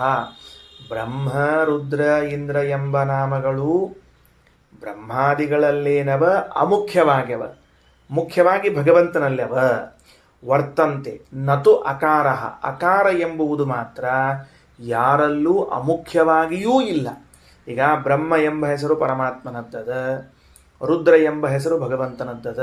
ಅಮುಖ್ಯವಾಗಿ ಪಾರ್ವತೀಪತಿಯಾದವರಲ್ಲಿ, ಸರಸ್ವತೀಪತಿಯಾದವರಲ್ಲೂ ಹೇಳಬಹುದು. ಎಂಬುವ ನಾಮ ಭಗವಂತನನ್ನ ಮಾತ್ರ ಹೇಳುತ್ತದೆ ಹೊರತಾಗಿ ಅಮುಖ್ಯವಾಗಿಯೂ ಇನ್ನೊಬ್ಬರನ್ನ ಹೇಳೋದಿಲ್ಲ. ನಾರಾಯಣಾದಿ ನಾಮಾನಿ ನೃಣಾಂ ನಾಮಕ್ರಿಯಾಸ್ವಪಿ. ಈಗ ದೇವರ ಉಳಿದ ಹೆಸರುಗಳನ್ನು ಮಕ್ಕಳಿಗೆ ಹೆಸರಿಡಲಿಕ್ಕೆ ಉಪಯೋಗಿಸ್ಕೊಳ್ತೀವಿ. ನಾರಾಯಣ, ಮುಕುಂದ, ಗೋವಿಂದ ಅಂತ ಹಿಂಗೆ ಉಪಯೋಗಿಸ್ಕೊಳ್ಬಹುದು. ಅಂತ ಯಾರು ಹೆಸರಿಟ್ಟರಪ್ಪ ಇಲ್ಲಿ ತನಕ? ಯಾರ್ಯಾರು ಇಡೋದಿಲ್ಲ, ಬುದ್ಧಿನೇ ಬರೋದಿಲ್ಲ, ದೇವರಂಥವ್ರಿಗೆ ಕೊಡೋದಿಲ್ಲ. ನೀವು ಶತಪ್ರಯತ್ನ ಮಾಡಿ ನನ್ನ ಮಗನಿಗೆ ಅಹ ಅಂತ ಹೆಸರಿಡ್ತೀನಿ, ಅಂತ ಹೆಸರಿಡ್ತೀನಿ ಅಂದರೂ ಆಗುವುದಿಲ್ಲ. ಆದ್ದರಿಂದ ಈ ಅನ್ನುವಂತಹದ್ದು ಭಗವಂತನಿಗೆ ಮಾತ್ರ ಮೀಸಲಾದ ನಾಮ ಅಂತ 3 ಲಕ್ಷಣಗಳನ್ನು ಇಲ್ಲಿ ಹೇಳಿದ್ದಾರೆ. ಮುಗಿದೋತು. ಅಸಾಧಾರಣ ನಾಮ, ಅಸಾಧಾರಣ ಲಕ್ಷಣ ಯಾವುದು? 2. ಒಂದು ಭಗವಂತನಿಂದ ಬಿಟ್ಟು ಉಳಿದ ಚೇತನರೆಲ್ಲರೂ ದುಃಖಿತರಾಗಿದ್ದಾರೆ ಎನ್ನುವುದು, ಭಗವಂತ ಅದುಃಖಿ ಎನ್ನುವುದು, ಸರ್ವೇಂದ್ರಿಯ ಅಗೋಚರ ಎನ್ನುವಂತಹದ್ದು ಅಂತ ಹೇಳಿದಾಗ ಅವರು ಸಮಾಧಾನದಿಂದ ಉಪರಮಿಸುತ್ತಾರೆ. ಇಷ್ಟು ಉಪನಿಷತ್ನಲ್ಲಿ ಬಂದದ್ದು. ಇನ್ನು ಭಾಷ್ಯವನ್ನು ನೋಡೋಣಂತ. ಭಾಷ್ಯವಾಕ್ಯ: ದೇವತಾಂತರಸ್ಯಾಪಿ ಇದಂ ಲಕ್ಷಣಂ ಸಮಾನಮಿತಿ ಪೃಚ್ಛತಿ. ದೇವತಾಂತರಸ್ಯಾಪಿ ಮುಖ್ಯವಾಯು ಪ್ರೇರಕತ್ವ ಅಂತನ್ನೋದು, ಮುಖ್ಯ ಪ್ರಾಣದೇವರನ್ನ ಪ್ರೇರಣಾ ಮಾಡ್ತಾನೆ ಪರಮಾತ್ಮ ಅಂತನ್ನುವುದು. ದೇವತಾಂತರಸ್ಯಾಪಿ ಇದಂ ಲಕ್ಷಣಂ ಸಮಾನಂ, ಬೇರೆ ದೇವತೆಗಳಲ್ಲೂ ಬರ್ತದೆ ಇದು. ಅದಕ್ಕೆ ಮುಂದೆ ಹೇಳ್ತಾರೆ ಯಾಕೆ ಹಂಗೆ ಬರ್ತದೆ ಎಂಬುದನ್ನು ಮುಂದೆ ಹೇಳ್ತಾರೆ. ಯಥಾ ವಿಬ್ರೂಯಾದ್ ಇತ್ಯಾದಿನ. ಈ ಲಕ್ಷಣವು ಉಳಿದ ದೇವತೆಗಳಲ್ಲೂ ಸಮಾನವೆನಿಸಿದೆ ಎಂಬುವುದನ್ನು ಯಥಾ ವಿಬ್ರೂಯಾತ್ ಅನ್ನುವ ಮಾತಿನಿಂದ ಕೇಳಿಕತ್ತಾರವರು. ಯಾರು? ಉಶಸ್ತ ಚಾಕ್ರಾಯಣರು. ಹೆಂಗ? ಚತುಷ್ಪಾತ್ವಾದಿ ಲಕ್ಷಣಂ ಗೋಹು ಅಶ್ವಸ್ಯಾಪಿ ಯಥಾ ಸಮಂ. ಅಲ್ರಿ, 4 ಕಾಲು ಉಳ್ಳದ್ದು ಆಕಳು ಅಂತ ನೀವು ಹೇಳಿದ್ರೆ ಆಕಳಿಗೂ ಅಶ್ವಕ್ಕೂ ಬರ್ತದೆ, ಕುದುರೆಗೂ ಬರ್ತದೆ. ಅದು 4 ಕಾಲು ಉಳ್ಳದ್ದು ಆಕಳು ಅಂದ್ರೆ ಮತ್ತೆ ಕುದುರೆಗೆ 4 ಕಾಲಿಲ್ಲೇನ್ರಿ ಅಂತ ಕೇಳ್ತಾರೆ ಯಾರು. ಅದಕ್ಕೆ ಹೆಂಗೆ ಸಮಾನವಾಯಿತೋ ಹಂಗ ವಾಯು ಪ್ರೇರಕತ್ವ ಅಂತನ್ನೋದು ಇತರ ದೇವತೆಗಳಲ್ಲೂ ಸಮಾನ ಆಯಿತು ಅಂತ ಹೇಳ್ತಾರ. ನಾವಲ್ಲ, ನಮ್ಮ ಪಕ್ಷ ಅಲ್ಲಿದು, ಬೇರೆಯವರು. ಯಥಾ ಅದಕ್ಕೆ ಯಥಾ ಸಮಂ ಏವಂ ಏವ ಸಾಕ್ಷಾತ್ ಅಪರೋಕ್ಷತ್ವಾದಿ ಲಕ್ಷಣಂ ತತ್ತದ್ದೇವತಾವಾದಿಭಿಃ ತಸ್ಯಾಹ ಅಂಗೀಕ್ರಿಯತೆ ಇವ. ನೋಡ್ರಿ, ತತ್ತದ್ದೇವತಾವಾದಿಭಿಃ ಆಯಾ ದೇವತೆಗಳನ್ನು ಸರ್ವೋತ್ತಮ ಎಂದು ಹೇಳುವ ವ್ಯಕ್ತಿಗಳು ಇದು ಅವರಲ್ಲೂ ಸಮಾನ ಅಂತ ಹೇಳ್ತಾರೆ, ಅವರಲ್ಲೂ ಸಮಾನ ಅಂತ ಹೇಳ್ತಾರೆ. ಸರಿನಾ? ಕಲ್ಪನಾವಂತಿಲ ವಿಷಯ ಗೊತ್ತಾಗಿದೆ ನಿಮಗೆ. ಈಗೇನು ಭಾಳ ಬಿಡಿಸೋದು ಬೇಕಾಗಿಲ್ಲ, ಇದೊಂದು ಸ್ವಲ್ಪ ಎಕ್ಸ್ಟ್ರಾ ತಿಳ್ಕೊಬೇಕಾಗಿದೆ. ಈಗ ಏನು ಅಂದರೆ, ಶ್ರೀಮದಾಚಾರ್ಯರ ಭಾಷ್ಯದಲ್ಲಿ ಉಪನಿಷತ್ತಿನಲ್ಲಿ ಒಂದು ವ್ಯತ್ಯಾಸ ಬಂತು. ಈಗ ಏನು ವ್ಯತ್ಯಾಸ ಬಂತು? ರೀ ಮುಖ್ಯವಾಯು ಪ್ರೇರಕತ್ವ ಅನ್ನೋದು ಸರ್ವ ವ್ಯಕ್ತಿ ಸಾಧಾರಣ ಅಂತ, ಸರ್ವದೇವತಾ ಸಾಧಾರಣ ಅಂತ ಉಶಸ್ತ ಚಾಕ್ರಾಯಣರು ಪ್ರಶ್ನೆ ಮಾಡಿದರೆ, ಶ್ರೀಮದಾಚಾರ್ಯರು ಪ್ರಶ್ನೆ ಒಳಗೆ ಸಾಕ್ಷಾತ್ ಅಪರೋಕ್ಷತ್ವಾದಿ ಲಕ್ಷಣಂ, ತನ್ನನ್ನು ಪರರನ್ನು ಯಾರ ಅನುಗ್ರಹವಿಲ್ಲದೆ ನೋಡುತ್ತಾನೆ ಎಂಬುದೂ, ಗುಣಪೂರ್ಣನಾಗಿದ್ದಾನೆ ಎಂಬುವುದು, ಸರ್ವಸ್ವಾಮಿ ಆಗಿದ್ದಾನೆ ಎಂಬುವುದು, ಸರ್ವಶಕ್ತನಾಗಿದ್ದಾನೆ ಎಂಬುವುದು ಕೂಡ ಇತರ ದೇವತೆಗಳಲ್ಲಿ ಸಾಧಾರಣವಾಗಿದೆ ಅಂತ ಶ್ರೀಮದಾಚಾರ್ಯ ಪ್ರಶ್ನೆಯಲ್ಲಿ ಆ್ಯಡ್ ಮಾಡಿಬಿಟ್ಟಾರೆ. ಅಲ್ಲಿಲ್ಲ ಪ್ರಶ್ನೆಯೊಳಗಿಲ್ಲ. ಅವೇನು ಹೇಳ್ಯಾರಪ್ಪ ಉಶಸ್ತ ಚಾಕ್ರಾಯಣರು ಏನು ಹೇಳ್ಯಾರ ಅಂದ್ರೆ, ನಾ ಏನು ಭಗವಂತನ ತಿಳ್ಕೊಂಡೆ ನೋಡ್ರಿ, ಅವನ ಬಗ್ಗೆ ವಿಶೇಷ ಲಕ್ಷಣ ಹೇಳ್ರಿ ಅಂತ ಇಷ್ಟ ಕೇಳಿ ಯಾಜ್ಞವಲ್ಕ್ಯರು ಹೇಳಿದ ಲಕ್ಷಣದ ಮೇಲೆ ಅತಿವ್ಯಾಪ್ತಿ ಶಂಕ ಮಾಡಿಕೊಂಡಾರ ಯಾರು? ಉಶಸ್ತ ಚಾಕ್ರಾಯಣರು. ಆದರೆ ಭಾಷ್ಯದಲ್ಲಿ ಶ್ರೀಮದಾಚಾರ್ಯರು ಉಶಸ್ತಿ ಚಾಕ್ರಾಯಣ ಯಾವ ಲಕ್ಷಣ ಹೇಳ್ಯಾರೋ ಅದರ ಮೇಲೂ ಅತಿವ್ಯಾಪ್ತಿ ಶಂಕ, ಯಾಜ್ಞವಲ್ಕ್ಯರು ಏನು ಹೇಳ್ಯಾರೋ ಅದರ ಮೇಲೂ ಅತಿವ್ಯಾಪ್ತಿ ಶಂಕ ಮಾಡ್ಕೊಂಡ್ರೆ. ಈಗ ಗೊತ್ತಾಯ್ತಾ ವಿಷಯ ಏನಂತ ಹೇಳಿ? ಶ್ರೀನಿವಾಸ ಅರ್ಥ ಆಯ್ತಾ? ಭಾಷ್ಯ ಮತ್ತು ಉಪನಿಷತ್ತುಗಳಲ್ಲಿ ವ್ಯತ್ಯಾಸ ಈಗೇನು ಅಂದರೆ ಹಿಂಗೆ ಇಟ್ಕೊಳ್ಳೋಣಂತ, ನಮ್ಮ ತಿಳ್ಕೊಳ್ಳೋಣಂತ ಇನ್ನೊಂದ್ಸಲಿ. ಯಾಜ್ಞವಲ್ಕ್ಯರು ಹೇಳಿದ್ರೆ ಏನಂತ, ಇಲ್ಲ ವಾಯು ಪ್ರೇರಕತ್ವ ಭಗವಂತನ ಲಕ್ಷಣ ಅಂತೆ, ಎಲ್ಲಾರದಲ್ಲಿ ಹೊತ್ತ ಬಿಡ್ರಿ ಅಂತ ಹಿಂಗೆ ಅಂದ್ಬಿಟ್ರು. ಅತಿವ್ಯಾಪ್ತಿ ಬಂದೋಯ್ತು. ಇಷ್ಟಕ್ಕೆ ಉತ್ತರ ಕೊಡಬೇಕಾಗ್ಯದ. ಆದರೆ ಅವರೇನಂದ್ರು, ಶ್ರೀಮದಾಚಾರ್ಯ ಏನಂತಾರೆ, ಬರೇ ಅಷ್ಟ ಅಲ್ಲ, ಇನ್ನೊಬ್ಬರ ಪ್ರಸಾದವಿಲ್ಲದೆ ಎಲ್ಲವನ್ನ ತಿಳಿದುಕೊಳ್ಳುವಿಕೆ ಮೊದಲಾದ ಲಕ್ಷಣಗಳನ್ನು ನಿನ್ನೆ ನಾವು ಓದಿದ್ದೀವಿ, ಅದು ಇನ್ನೊಬ್ಬರಲ್ಲಿ ಸಾಧಾರಣ ಅದ ಅಂತೆ ಇಟ್ಕೊಳ್ರಿ ಅಂತ. ಇದನ್ನು ಹೆಂಗೆ ತೆಗೆದ್ರೆ ಶ್ರೀಮದಾಚಾರ್ಯರು? ಉಪನಿಷತ್ನಲ್ಲಂತೂ ನಮಗೆ ಕಾಣಿಸಿಲ್ಲ ಹಿಂಗೆ ಅಂದ್ರೆ, ಅದಕ್ಕಂತಾರೆ ಕೇವಲ ಅತಿವ್ಯಾಪ್ತಿಯನ್ನು ಹೇಳಬೇಕಾದ ಚಾಕ್ರಾಯಣರು ನಾನು ಹೆಂಗೆ ತಿಳ್ಕೊಂಡೀನಿ ಆ ಪರಮಾತ್ಮನ ಬಗ್ಗೆ ಹೇಳ್ರಿ ಅಂತ ಹಿಂದೆ ಹೇಳಿದ ಲಕ್ಷಣವನ್ನು ಪುನಃ ಅನುವಾದ ಮಾಡಿದ್ದರಿಂದ ಆ ಅನುವಾದವು ಏನು ತಿಳಿಸ್ತದೆ ಅಂದರೆ, ಈ ಲಕ್ಷಣಕ್ಕೂ ಎಲ್ಲಾದರೂ ಅತಿವ್ಯಾಪ್ತಿ ಬರೋ ಹಂಗಿದ್ರೆ ಅದನ್ನು ಪರಿಹಾರ ಮಾಡಿಬಿಡ್ರಿ ಅಂತ ಕೇಳಿದಂತೆ ಕಾಣಿಸ್ತದೆ. ಆಚಾರ್ಯ ಸೂಕ್ಷ್ಮ ದೃಷ್ಟಿ, ನಮ್ಮ ಆಚಾರ್ಯ ಸೂಕ್ಷ್ಮ ದೃಷ್ಟಿ. ಈಗ ಉಪನಿಷತ್ತಿನ ವಾಕ್ಯವನ್ನು ನೋಡ್ಕೊಳ್ರಿ ಒಂದು ಸರ್ತಿ, ಎಲ್ಲದಲ್ಲಿ ಬರ್ರಿ, ಮೇಲೆ ಬರ್ರಿ, ವಾಕ್ಯಕ್ಕೆ ನೋಡ್ಕೊಡ್ರಿ. ಅಲ್ಲಿ ಏನಂತಾರೆ, ಸಹೋವಾಚ ಉಶಸ್ತ ಚಾಕ್ರಾಯಣ ಯಥಾ ವಿಬ್ರೂಯಾತ್ ಅಸೌ ಗೌಹು ಅಸೌ ಅಶ್ವಃ ಇತ್ಯೇವಮೇತತ್ ವ್ಯಪದಿಷ್ಟಂ. ನೀವು ಉಪದೇಶ ಮಾಡಿದ ಮುಖ್ಯ ಪ್ರಾಣ ಪ್ರೇರಕತ್ವ ಎಂಬುದು 4 ಕಾಲಿನ ಆಕಳ ಅಂತ ಹೇಳಿದಂಗೆ ಅತಿವ್ಯಾಪ್ತಿ ಆಯಿತಲ್ಲ ಅಂತ ಇಷ್ಟು ಹೇಳಿ ಸುಮ್ಮನೆ ಕೂಡಲಿಲ್ಲ. ಯದೇವ ಸಾಕ್ಷಾತ್ ಅಪರೋಕ್ಷಾತ್ ಬ್ರಹ್ಮ ಯ ಆತ್ಮ ಸರ್ವಾಂತರಃ ತಮೇವ ಮೇ ವ್ಯಾಚಕ್ಷ್ವ. ನಾ ಏನು ಲಕ್ಷಣಗಳಿಂದ ಭಗವಂತನ ತಿಳ್ಕೊಂಡಿದ್ದೀನಿ ಆ ಭಗವಂತನ ಬಗ್ಗೆ ಹೇಳ್ರಿ ಅಂತ ಪ್ರಶ್ನೆ ಕೇಳಿದರು. ಇದು ಯಾಕೆ ಬೇಕಾಗಿತ್ತು? ಅವಶ್ಯಕತೆ ಇದ್ದಿದ್ದಿಲ್ಲ. ಅತಿವ್ಯಾಪ್ತಿ ಬಂದದ, ಬೇರೆದು ಹೇಳ್ರಿ, ಪರಿಹಾರ ಮಾಡ್ರಿ ಅಂತ ಕೇಳಬೇಕಾಗಿದ್ದನ್ನು ಬಿಟ್ಟು ಪುನಃ ಅದನ್ನು ಯಾಕೆ ಹೇಳಬೇಕಾಗಿತ್ತು ಅಂತಂದ್ರೆ, ಅದಕ್ಕೆ ರಘುತ್ತಮ ಸ್ವಾಮಿಗಳವರು ಭಾಷ್ಯದ ವ್ಯಾಖ್ಯಾನದಲ್ಲಿ ತಿಳಿಸ್ತಾರ. ಏನಂತಾರ ಅಂತಂದ್ರೆ, ಏನಂತಾರ, ತನ್ನ ಲಕ್ಷಣವೂ ಶುದ್ಧವಾಗಿದೆಯೋ ಇಲ್ಲೋ ಅಂತ ಈ ಸಂದರ್ಭದಲ್ಲಿ ಪರೀಕ್ಷಿಸುತ್ತಿದ್ದಾರೆ. ತಾನು ಮಾಡಿದ ಲಕ್ಷಣವೂ ಸರಿಯದನೋ ಇಲ್ಲೋ, ತಾನು ತಿಳ್ಕೊಂಡು ಸರಿಯದನೋ ಇಲ್ಲೋ ಅಂತ ಅನ್ನೋದನ್ನು ಪರೀಕ್ಷಿಸುತ್ತಿದ್ದಾರೆ. ನೆನಪಿಟ್ಟುಕೊಳ್ರೆ, ಮತ್ತೆ ಬಹಳ ಮಹತ್ವದ ಏನದ, ತಾನೇನು ಲಕ್ಷಣವನ್ನ ಮಾಡಿದ್ದಾರೆ ಹೇಳ್ಯಾರ. ಏನು? ರಘುತ್ತಮ ಸ್ವಾಮಿಗಳವರು ಸೋಕ್ತಸ್ಯಾಪಿ ಸಾಕ್ಷಾತ್ ಅಪರೋಕ್ಷತ್ವಾದಿ ಲಕ್ಷಣ ವಸ್ತುನಸ್ಯ ನಿರ್ದುಷ್ಟಸ್ಯ ಯಾಜ್ಞವಲ್ಕ್ಯಸ್ಯ ಅಭಿಪ್ರೇತತ್ವೇನ ತಸ್ಯಾಪ್ಯತಿವ್ಯಾಪ್ತಿ ಶಂಕಾ ಇತಿ ಧ್ಯೇಯಂ. ನಾ ಹೇಳಿದ ಸರಿಯದ ಅಂತ ಯಾಜ್ಞವಲ್ಕ್ಯರಿಗೆ ಗೊತ್ತದ, ಆದರೂ ಕೂಡ ಉಳಿದವರು ಯಾರಾದರೂ ಹಿಂಗೆ ಪ್ರಶ್ನೆ ಮಾಡಿಬಿಟ್ರೆ ಅದಕ್ಕೊಂದು ಹೇಳ್ರಿ ಅಂತ ಅದಕ್ಕೂ ಉತ್ತರವನ್ನು ಕೇಳ್ತಾ ಇದ್ದಾರೆ.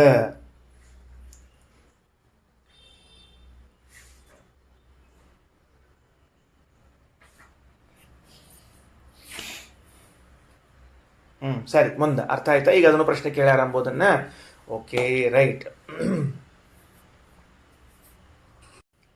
ಉಶಸ್ತರು ಅವರು ಕೇವಲ ಪ್ರಶ್ನೆಯನ್ನು ಮಾಡ್ತಿಲ್ಲ. ಲಕ್ಷ್ಯ ಕೊಡ್ರಿ, ಈಗ ಲಕ್ಷ್ಯ ತಗೊಳ್ರಿ. ಕೇವಲ ಪ್ರಶ್ನೆ ಮಾಡ್ತಿಲ್ಲ. ಅವರೇನು ಮಾಡ್ಲಿಕ್ಕತ್ತಾರ ಅಂದ್ರೆ, ತಾವು ತಿಳಿದುಕೊಂಡದ್ದರ ಬಗ್ಗೆಯೂ ದೃಢ ಮಾಡಿಕೊಳ್ತಾ ಇದ್ದಾರೆ, ದಾರ್ಢ್ಯ ಸಂಪಾದನೆ ಮಾಡ್ತಿದ್ದಾರೆ. ನಮಗಿಂತ ಉತ್ತಮರಾದವರು ಯಾಜ್ಞವಲ್ಕ್ಯರು ಅಂತ ಈ ಹಿಂದಿನ 3 ಜನರಿಗೆ 4 ಜನರಿಗೆ ಉತ್ತರ ಕೊಟ್ಟಾಗಲೇ ಅರ್ಥ ಆಗ್ಯದ ಉಶಸ್ತ ಚಾಕ್ರಾಯಣರಿಗೆ. ಯಾಕ 4 ಜನ ಹಿಂದೆ ಪ್ರಶ್ನೆ ಕೇಳಿದಾಗ ಒಬ್ಬರಿಗೆ ಆನ್ಸರ್ ಮಾಡಿ ಉಳಿದವರಿಗೆ ಆನ್ಸರ್ ಮಾಡದೇ ಇದ್ರೆ ಇವ್ರು ಅಷ್ಟು ಬುದ್ಧಿವಂತರಲ್ಲ, ಜಾಣರಲ್ಲ ಅಂತ. ಯಾರ್ಯಾರು ಹೆಂಗೆ ಪ್ರಶ್ನೆ ಕೇಳ್ಯಾರ ಹಂಗಂಗೇ ಉತ್ತರ ಕೊಟ್ಟಾರ ಅಂದಮೇಲೆ ಇವರು ನಮಗಿಂತಲೂ ಉತ್ತಮರಾಗಿದ್ದಾರೆ. ಹಾಗಿರುವಾಗ ನಾನು ಇವರ ಬಳಿ ಪ್ರಶ್ನೆಯನ್ನ ಮಾಡಿದರೆ ನಾನು ತಿಳಿದುಕೊಂಡದ್ದರಲ್ಲಿ ಏನಾದರೂ ವ್ಯತ್ಯಾಸವಾಗಿದ್ರೆ ಸರಿ ತಿಳ್ಕೋತೀನಿ, ತಿಳ್ಕೊಂಡದ್ದು ಸರಿ ಇದ್ರೆ ದಾಢ್ಯ ಬರ್ತದೆ ಅನ್ನುವುದಕ್ಕಾಗಿ ಪ್ರಶ್ನೆಯನ್ನು ಮಾಡ್ತಾ ಇದ್ದಾರೆ. ಅದಕ್ಕೆ ತಾವು ಭಗವಂತನ ಬಗ್ಗೆ ತಿಳ್ಕೊಂಡದ್ದಕ್ಕೂ ಎಲ್ಲರ ಅತಿವ್ಯಾಪ್ತಿ ಶಂಕಾ ಮಾಡಿಗೀಡ್ಯಾರ, ಅದನ್ನು ಸ್ಪಷ್ಟ ಮಾಡಿಬಿಡ್ರಿ ಅಂತ ಹೇಳ್ಯಾರ. ಹಂಗಾದ್ರೆ ಏನು ತಿಳಿಸಿದಂಗಾತು? ಉಶಸ್ತ ಚಾಕ್ರಾಯಣರು ನಮಗೇನು ಹೇಳಿಕೊಟ್ರು ಪಾಠ? ನೀನು ಎಷ್ಟೇ ತಿಳಿದವನಾಗಿದ್ದರೂ ನಿನಗಿಂತಲೂ ಉತ್ತಮರು ಬಂದಾಗ ಅವರ ಬಳಿ 2 ಅಕ್ಷರವನ್ನು ಪುನಃ ಕಲಿತುಕೋ. ಶಾಣೆ ಇದ್ದೀನಿ ಅಂತ ಕೆಲವರು ಕೂತ್ಬಿಟ್ಟಿರ್ತಾರೆ. ಒಮ್ಮೆ ನಮ್ದು ಆಗ್ಬಿಟ್ಟದಪ್ಪ, ಮಂಗಳ ಆಗ್ಬಿಟ್ಟದು. ಒಮ್ಮೆ ಜಿಲೇಬಿ, ಒಮ್ಮೆ ಹೋಳಿಗೆ, ಒಮ್ಮೆ ಮಂಡಿಗೆ ಉಂಡು ಬಿಟ್ಟಿವಿ, ಮಂಗಳ ಆಗೋತು. ನಮ್ದು ಮಂಡಿಗೆ ಮಂಗಳ ಅಂತ ಹೆಸರಿರ್ತಾವೆ. ಒಮ್ಮೆ ಮಂಗಳ ಆತು ಅಂದ್ರೆ ಮುಗಿದು ಹೋತು. ಇನ್ನು ತಂಗಳ ಪುಸ್ತಕ ತಂಗಳ ಅಷ್ಟೇ, ಮಂಗಳ ತಂಗಳ ಮುಗೀತು. ಅದಕ್ಕೆ ನಾವು ಮತ್ತೆ ಓದೋದು ಕೇಳೋದು ಇಲ್ಲ ಅಂತಂದ್ರೆ ಹಂಗಲ್ಲ. ನಿನಕ್ಕಿಂತ ಉತ್ತಮರು ಬಂದಾಗ ಕೇಳು. ಯಾಕಂದ್ರೆ ಆಗ ನೀನು ತಿಳಿದಿದ್ದರಲ್ಲಿ ಏನಾದರೂ ಉಳಿದಿದ್ರೆ ಸರಿ ಹೋಗ್ತದೆ. ಏನೂ ಉಳಿದಿದ್ದಿಲ್ಲ ಅಂದ್ರೆ ಇದ್ದದ್ದು ಗಟ್ಟಿ ಆಗ್ತದೆ. ಹೌದು, ನೀವು ಹ್ಯಾಮರಿಂಗ್ ಮಾಡ್ದಂಗೆ ಗಟ್ಟಿ ಹಾಕೋತ ಹೋಗ್ತದೆ ಅದು. ಅದಕ್ಕೋಸ್ಕರ ಆ ಕೆಲಸವನ್ನು ಮಾಡಿದ್ದಾರೆ. ಸರಿ, ಅಥೋ ವಿಶೇಷ ನಾಮ ಭಕ್ತಿ ಅಹ ಇತಿ. ಇನ್ನು ವಿಶೇಷ ನಾಮವನ್ನು ಹೇಳ್ತಾರೆ. ಏನಂತ? ಅಹ ಇತಿ. ಅಥೋ ಅನ್ಯದ್ವಿಷ್ಣೋರನ್ಯದ್ ಆರ್ತಂ. ಭಗವಂತನಿಂದ ಹೊರತುಪಡಿಸಿ ಉಳಿದವರೆಲ್ಲರೂ ಕೂಡ ಆರ್ತಂ ದುಃಖಿತರಾಗಿದ್ದಾರೆ. ಅ ಇತಿ ವಿಷ್ಣೋರ್ಹಿ ನಾಮ. ಅ ಎಂಬುದು ಭಗವಂತನ ನಾಮವಷ್ಟೇ. ಮುಗಿಸ್ಬಿಟ್ರು. ಈಗ ನಾವು ಇಷ್ಟನ್ನು ಉಪನಿಷತ್ತಿನಲ್ಲಿ ಆರೂಢ ಮಾಡಿಕೊಂಡೇ ಓದಿಬಿಟ್ಟಿವಾದ್ದರಿಂದ ಭಾಷ್ಯ ನಮಗೆ ಸ್ಪಷ್ಟ ಆಯಿತು. ದೇವತಾಂತರಸ್ಯಾಪಿ ಇದಂ ಲಕ್ಷಣಂ ಸಮಾನಂ ಇತಿ ಪೃಚ್ಛತಿ. ಇದು ಬೇರೆ ದೇವತೆಗಳಲ್ಲೂ ಬರುತ್ತಲ್ಲ ಅಂತ ಪ್ರಶ್ನೆ ಮಾಡಿದರು. ಹೆಂಗ? ಯಥಾ ವಿಬ್ರೂಯಾತ್, ಇವೇ ಮೊದಲಾದ ಮಾತುಗಳಿಂದ. ಚತುಷ್ಪಾತ್ವಾದಿ ಲಕ್ಷಣಂ, 4 ಕಾಲಿರುವಿಕೆ ಎಂಬ ಲಕ್ಷಣವು ಗೋಹು ಅಶ್ವಸ್ಯಾಪಿ, ಆಕಳಿಗೂ ಕುದುರೆಗೂ ಸಮಾನವಾದದ್ದು.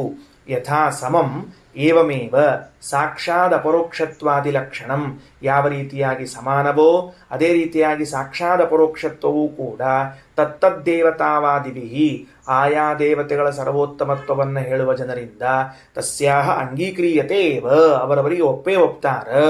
ಅಥೋ ಆದ್ದರಿಂದ ಒಪ್ಪುತ್ತಾರೆ ಅನ್ನೋ ಅಭಿಪ್ರಾಯದಿಂದ ಪ್ರಶ್ನೆ ಮಾಡ್ಯಾರ. ಉತ್ತರ ಕೊಟ್ಟರು. ಅತಃ ಅಂತನ್ನುವಲ್ಲಿ ವಿಶೇಷ ನಾಮ ಭಕ್ತಿ. ಅತಃ ಅಂತ ಪದ ಅದ. ಆ್ಯಕ್ಚುಲಿ ಅತಃ ಎಂಬುವ ಪದ ಅರ್ಥ ಏನು ಗೊತ್ತೇನು? ಆದುದರಿಂದ ಅಂತ ಅರ್ಥ. ಅತಃ ಅಂದ್ರೆ ಆದುದರಿಂದ ಅಂತ. ಇಲ್ಲಿ ಅತಃ ಅಂದ್ರೆ ಆದುದರಿಂದ ಅಲ್ಲ. ಅಥೋ ಅನ್ಯದಾರ್ಥಂ ಅನ್ನುವಲ್ಲಿ ಅಹ ವಿಷ್ಣು. ಅಹ ಎಂಬ ಶಬ್ದವು ಅಕ್ಷರವು ವಿಷ್ಣುವನ್ನು ಹೇಳುತ್ತದೆ.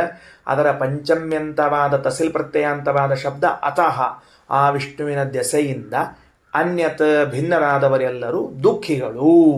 ಅಥೋ ಅನ್ಯದ್ ವಿಷ್ಣೋರನ್ಯದ್ ಆರ್ತಂ. ಅ ಇತಿ ವಿಷ್ಣೋರ್ಹಿ ನಾಮ. ಅ ಎಂಬುದು ಭಗವಂತನ ನಾಮವೇ ಆಗಿದೆ. ಅಲ್ರಿ, ಈ ಇಂದ್ರಿಯ ಅಗೋಚರತ್ವ ಅಂತನ್ನುವುದೇನು ಯಾಜ್ಞವಲ್ಕ್ಯರು ಹೇಳಿದರು, ಇದು ಇತರ ದೇವತೆಗಳಲ್ಲಿ ಬರ್ತದ ಅಂತ ಹೇಳಿಬಿಡ್ತೇವೆ. ಇದನ್ನು ಅತಿವ್ಯಾಪ್ತ ಮಾಡ್ತೀನಿ. ಕರೆಕ್ಟ್. ಇದನ್ನು ನೀವು ಅತಿವ್ಯಾಪ್ತ ಮಾಡ್ತೀರಿ ಅಂತ ನಮಗೆ ಗೊತ್ತದ. ಹಂಗೆ ಮಾಡೋ ಕಾಲಕ್ಕೆ ಏನು ಮಾಡಬೇಕು ಅಂದರೆ ಕೇವಲ ತತ್ತದ್ವಾದಿಗಳ ಅಭಿಮಾನ ಕೆಲಸ ಮಾಡೋದಿಲ್ಲ, ಪ್ರಮಾಣ ಕೆಲಸ ಮಾಡ್ತದೆ. ಏನು ಹಂಗಂದ್ರೆ ನಮ್ಮ ದೇವರು ದೊಡ್ಡವ್ರಿ, ನಮ್ಮ ದೇವ್ರಿಗೆ ಇಲ್ಲೇನ, ಇಷ್ಟು ಹೇಳಿದ್ರೆ ನಡೆಯೋದಿಲ್ಲ. ಇವಾಗ ನಿಮ್ಮ ದೇವರು ದೊಡ್ಡವನು ಅನ್ನಲಿಕ್ಕೆ ಪ್ರಮಾಣವನ್ನು ಕೊಡಬೇಕಾಗ್ತದೆ. ಈಗ ಫಸ್ಟ್ ಸ್ಟೆಪ್, ನಾವು ಒಮ್ಮೆ ಅವನಿಗೆ ಧಡಲ್ ಅನಿಸ್ಲಿಲ್ಲ, ಅವನಿಗೆ ಒಂದ ಹೊಡೆತಕ್ಕೆ ಢಣ್ಣಂತ ಗುಂಡು ಹಾರಿಸ್ಲಿಲ್ಲ. ಏನು ಪ್ರಮಾಣ ಕೊಡಬೇಕು? ಸರ್ವೇಂದ್ರಿಯ ಅಗೋಚರನಾಗಿದ್ದಾನೆ ಶಿವ, ಗಣಪತಿ, ಸ್ಕಂದ ಅನ್ನೋದಕ್ಕೆ ಪ್ರಮಾಣ ಕೊಡು. ವಿಷ್ಣು ಸರ್ವೇಂದ್ರಿಯ ಅಗೋಚರನಾಗಿದ್ದಾನೆ ಎಂಬುದಕ್ಕೆ ನಾವು ಪ್ರಮಾಣ ಕೊಡ್ತೀವಿ. ಅಭಿಮಾನದಿಂದ ಹೇಳಬೇಡ, ರೀ ಮತ್ತು ನಮ್ಮ ದೇವರು ಅಲ್ಲೇನ್ರಿ ಮತ್ತು ಹಿಂಗೆ ಕೇಳಬೇಡ. ಈ ಮೊಂಡುವಾದ ಬೇಡ. ಬ್ರಹ್ಮದೇವರು ಅಲ್ಲ, ಹಂಗಲ್ಲ. ಶ್ರುತಿ ವಾಕ್ಯ ಕೊಡಬೇಕು, ಪ್ರಮಾಣ ಕೊಡಬೇಕು. ನೀನು ಪ್ರಮಾಣದಿಂದ ವಸ್ತು ಸಿದ್ಧಿಯಾಗ್ತದೆ ಹೊರತಾಗಿ ನಿನ್ನ ಅಭಿಮಾನದಿಂದ ಸಿದ್ಧ ಆಗೋದಿಲ್ಲ. ನಾನು ಸೂರ್ಯನನ್ನ ಬಹಳ ದೊಡ್ಡ ದೇವತೆ ಅಂತ ತಿಳಿದುಕೊಂಡಿದ್ದೇನೆ. ಎಸ್, ಆಗಲಿ, ನೀ ತಿಳ್ಕೊಂಡಿದ್ದಿ, ಸಂತೋಷ. ನೀನು ದೊಡ್ಡವನು ಎಂದು ತಿಳಿದ ಮಾತ್ರಕ್ಕೆ ಸರ್ವೇಂದ್ರಿಯ ಅಗೋಚರತ್ವ ಅಂತನ್ನೋದು ಅವನಲ್ಲಿ ಬರ್ಲಿಕ್ಕೆ ಸಾಧ್ಯ ಇಲ್ಲ. ಪ್ರಮಾಣ ಕೊಡಬೇಕು. ಹಾಂಗ ಹೇಳ್ರಿ, ವಿಷ್ಣುನು ಸರ್ವೇಂದ್ರಿಯ ಗೋಚರ ಅಂಬೋದಕ್ಕೆ ಪ್ರಮಾಣ ಕೊಡ್ರಿ ಅಂದ್ರೆ ತಗೋ, ನತೆ ವಿಷ್ಣು ಪರೋ ಮಾತ್ರಯ ಇತ್ಯಾದಿ ಶ್ರುತಿ ಪ್ರಸಿದ್ಧಂ ವಿಷ್ಣೋ ಲಕ್ಷಣಂ ನ ದೃಷ್ಟೇ ದ್ರಷ್ಟಾರಂ ಇತ್ಯಾದಿನ ವಕ್ತಿ.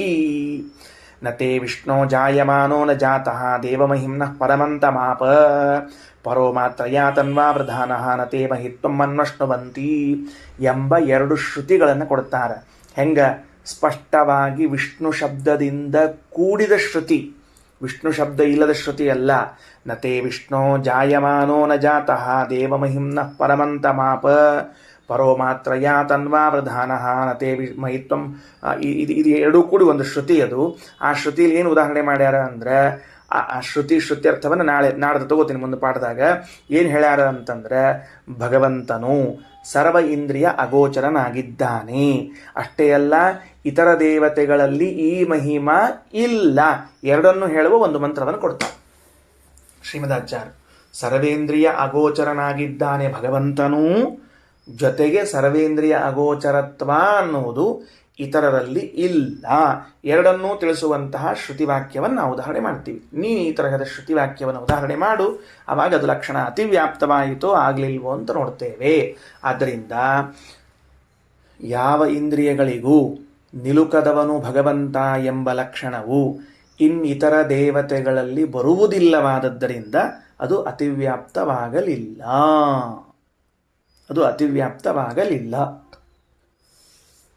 ಶ್ರೀಕೃಷ್ಣಾರ್ಪಣಮಸ್ತು.